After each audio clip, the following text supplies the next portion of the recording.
भारतीय ज्योतिष शास्त्र में वार, तिथि, योग, नक्षत्र व करण का अपना विशेष प्रभाव होता है।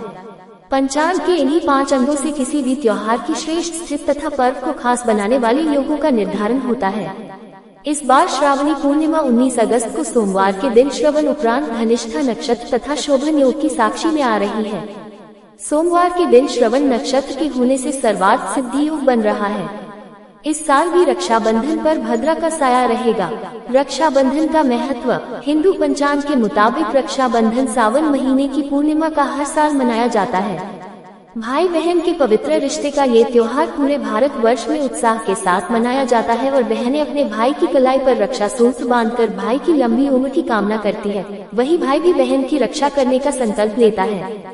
धार्मिक ग्रंथों के मुताबिक रक्षाबंधन का पर्व भद्रा काल में नहीं मनाना चाहिए। धार्मिक मान्यता है कि भद्रा काल के दौरान राखी बांधना शुभ नहीं होता है।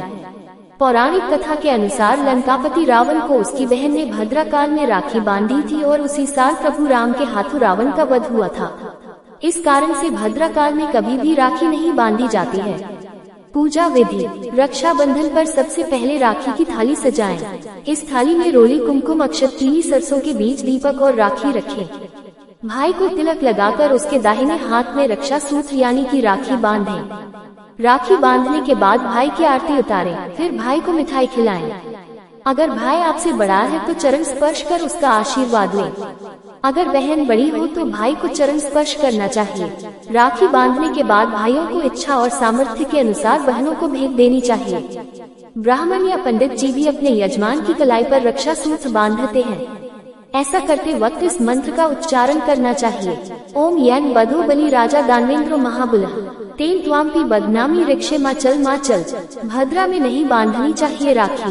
भद्रा को शनि देव की बहन और क्रूर स्वभाव वाली है। ज्योतिष में भद्रा को एक विशेष काल कहते हैं। भद्रा काल में शुभ कर्म शुरू न करने की सलाह सभी ज्योतिषी देते हैं। शुभ कर्म जैसे विवाह, मुंडन, गृह प्रवेश, रक्षाबंधन पर रक्षा सूत्र बांधना आदि। सरल शब्दों में भद्रा काल को अशुभ माना जाता है। मान्यता है कि सूर्य देव और छाया की पुत्री भद्रा का स्वरूप बहुत डरावना है। इस कारण सूर्य देव भद्रा के विवाह के लिए बहुत चिंतित रहते थे।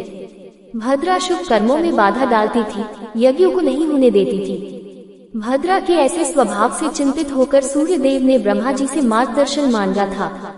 उस समय ब्रह्मा जी ने भद्रा से कहा था कि अगर कोई व्यक्ति तुम्हारे काल यानी समय में कोई शुभ काम करता है तो तुम उसमें बाधा डाल सकती हो, लेकिन जो लोग तुम्हारा काल छोड़कर शुभ काम करते हैं, तुम्हारा सम्मान करते हैं, तुम उनके कामों में बाधा नहीं डालोगी। इसी कथा की वजह से भद्रा काल में शुभ कर्म वर्जित माने गए हैं।